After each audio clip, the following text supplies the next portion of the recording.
हर हर महादेव। नमस्कार दोस्तों, कैसे हो आप सभी। स्वागत है आपका मेरी एक और नई वीडियो में। तो दोस्तों, आज मैं आपको लेकर जाऊंगा भारत के 12 ज्योतिर्लिंगों में से एक श्री नागेश्वर ज्योतिर्लिंग में। दोस्तों, आगे बढ़ने से पहले अगर आप मेरे चैनल पर नए हैं तो प्लीज़ चैनल को सब्सक्राइब करें, वीडियो को लाइक और शेयर करना ना भूलें और साथ ही कमेंट बॉक्स में हर हर महादेव अवश्य लिखें। तो चलिए दोस्तों, करते हैं आज की इस वीडियो को शुरू लेके महादेव का नाम। शिव पुराण के अनुसार 12 ज्योतिर्लिंगों में से 10वें स्थान पर श्री नागेश्वर ज्योतिर्लिंग है। यह ज्योतिर्लिंग अपने प्यारे भारतवर्ष के गुजरात राज्य में देवभूमि द्वारका जिले में दारुका वन नामक जगह पर स्थित है। देवभूमि द्वारिका से इस ज्योतिर्लिंग की दूरी महज 18 किलोमीटर रहती है।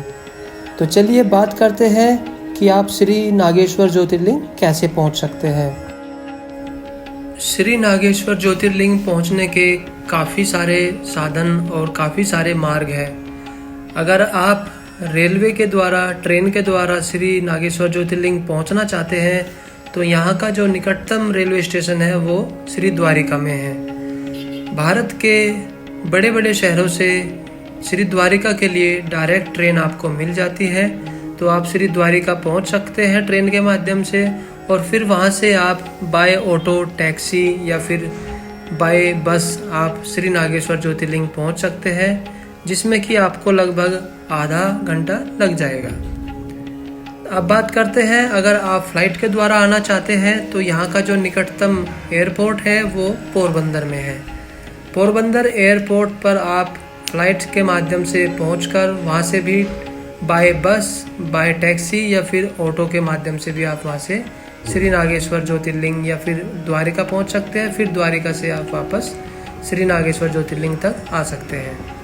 वहीं अगर आप गुजरात राज्य के आसपास क्षेत्र में रहते हैं तो आप अपने वाहन से भी आ सकते हैं, क्योंकि गुजरात राज्य की जो रोड की कनेक्टिविटी है वो काफ़ी अच्छी है। तो आप आसानी से अपने वाहन के माध्यम से भी श्री नागेश्वर ज्योतिर्लिंग तक पहुंच सकते हैं। तो अब आप मंदिर पहुंच गए हैं, तो चलिए अब चलते हैं मंदिर में दर्शन करने के लिए। दर्शन की जो करने की विधि है वो बहुत आसान और बहुत सरल है। यहाँ पर आप बहुत ही आसानी से दर्शन कर सकते हैं। दर्शन करने में आपको यहाँ पर ज़्यादा वक्त नहीं लगेगा। मुश्किल से आपके 15 से 20 मिनट में ही यहाँ पर दर्शन हो जाते हैं। अगर आप सावन मास या महाशिवरात्रि या फिर किसी बड़े पर्व के दौरान आते हैं तो आपको यहाँ पर टाइम लग सकता है, लगभग 2 से 3 घंटे। अन्यथा यहाँ पर आपके 15 से 20 मिनट में ही दर्शन हो जाते हैं। गंगा जल से जो है अभिषेक करा सकते हैं, और साथ ही यहाँ पर नाग और नागिन के रूप में भी आप अभिषेक करा सकते हैं। यहाँ पर ऐसा बताया जाता है कि द्वापर युग में भगवान श्री कृष्ण जी ने कई बार इस ज्योतिर्लिंग पर जलाभिषेक किया हुआ है। तो ये है लाइव पूजा अभिषेक, तो आप जो देख रहे हैं। तो चलिए अब चलते हैं हम अंदर, वहाँ पे गर्भगृह जहाँ पर भगवान शिव जी का जो ज्योतिर्लिंग विराजमान है। श्री नागेश्वर ज्योतिर्लिंग पर चांदी की परत चढ़ाई गई है, जो कि ज्योतिर्लिंग को और भी ज़्यादा सुशोभित करती है। आप जो है यहाँ पर पूजा अर्चना करा सकते हैं, अभिषेक करा सकते हैं, और मंदिर के अंदर आप बैठकर यहाँ पर जो है ध्यान कर सकते हैं।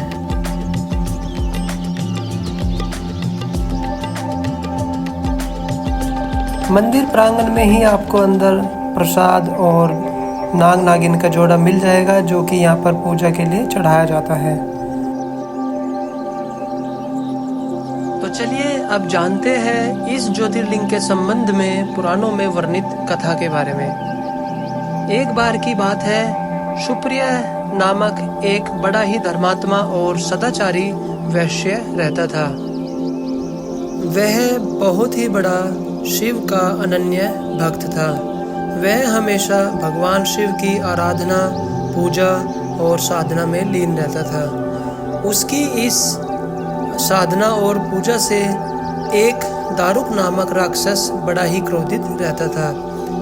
तो वह राक्षस हमेशा कोशिश करता था कि सुप्रिया की साधना को भंग कर दे, मगर ठीक उसने एक दिन ऐसा ही किया और सुप्रिया वैश्य और ठीक उसके साथी जो कि शिव की आराधना कर रहे थे उनको उसने जेल में बंद कर दिया और जेल में अपने जो गार्ड थे उनसे बोला कि इसकी शिव की आराधना को हमेशा भंग करें, मगर सुप्रिया की आराधना और भक्ति कोई भी भंग नहीं कर पा रहा था। तो इससे क्रोधित होकर दारुक राक्षस ने उसको मारने का आदेश दिया।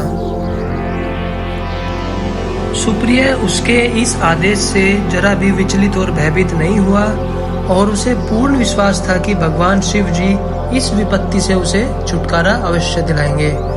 उसकी प्रार्थना सुनकर भगवान शिव उस जेल में शिवलिंग के रूप में चमकते हुए प्रकट हुए और उन्होंने उसे पशुपात अस्त्र भी प्रदान किया। इस अस्त्र से राक्षस दारुक का वध करके सुप्रिया शिवधाम को चला गया और भगवान शिव के आदेश अनुसार ही इस ज्योतिर्लिंग का नाम नागेश्वर ज्योतिर्लिंग पड़ा।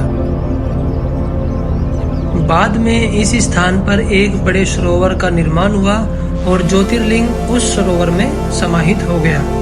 युग बीते और आया द्वापर युग, श्री कृष्ण जी का जन्म युग। उस युग में जब पांचों पांडवों को 12 वर्ष के वनवास और 1 साल का अज्ञातवास की सजा सुनाई गई थी, तो उस बीच पांडवों ने पूरे भारत में भ्रमण किया और वे घूमते घूमते इस दारुका वन में आ गए और उन्होंने जब यह ज्योतिर्लिंग सरोवर में देखा तो वीर भीम ने अपनी गदा से उस सरोवर के चारों ओर प्रहार किया और सभी ने महादेव के इस शिवलिंग के दर्शन किए। तब भगवान श्री कृष्ण ने उन्हें इस शिवलिंग के बारे में बताया और कहा कि यह शिवलिंग कोई साधारण नहीं है, यह नागेश्वर ज्योतिर्लिंग है। तब पांचों पांडवों ने उस स्थान पर भूतल पर स्थित ज्योतिर्लिंग का एक बहुत ही भव्य पत्थर का मंदिर बनवाया।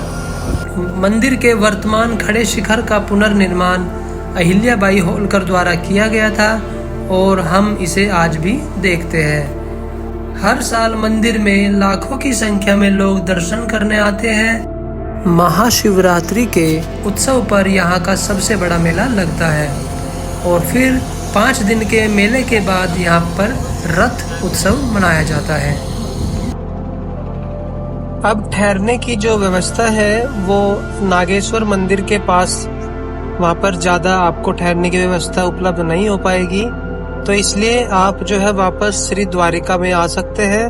वहाँ पे आपको होटल, धर्मशाला, गेस्ट हाउस और होम स्टे जैसी सुविधा मिल जाती है, जिनमें आपको 500 रुपये से लेकर लगभग 2,500 से 3,000 रुपये में आपको जगह जगह पर ठहरने की व्यवस्था मिल जाएगी। बात करते हैं कि इस पूरी यात्रा में आपका कितना खर्च होगा। तो आप जो है श्री द्वारिका रेलवे स्टेशन से या फिर श्री द्वारिका से नागेश्वर ज्योतिर्लिंग तक जाकर और फिर वापस द्वारिका आकर वहाँ पे आपका होटल और रहना खाना पीना जो है कुल मिलाकर आपका 150 रुपये में तो ऑटो का हो जाएगा आना और जाना, और साथ में 500 रुपये का आपका जो है होटल और मात्र 300 रुपये में आपको यहाँ पे शुद्ध शाकाहारी भोजन की थाली मिल जाएगी, जिससे कि आप जो है मात्र 1,000 रुपये में श्री नागेश्वर ज्योतिर्लिंग में दर्शन करके वापस आ सकते हैं। तो दोस्तों ये थी अपने भारत के 12 ज्योतिर्लिंग में से 10वें स्थान पर आने वाले श्री नागेश्वर ज्योतिर्लिंग की पूरी कहानी और पूरी वीडियो। तो दोस्तों अगर आपको ये वीडियो अच्छी लगी है तो प्लीज़ वीडियो को ज़्यादा से ज़्यादा लाइक कीजिए, शेयर कीजिए और चैनल को सब्सक्राइब करना ना भूलें और साथ ही बेल आइकन को भी दबाना ना भूलें। तो दोस्तों तब तक के लिए मैं मिलता हूँ आपसे अपनी अगली नेक्स्ट वीडियो में। तब तक के लिए नमस्कार। जय श्री महाकाल, हर हर महादेव, जय शिव शंकर।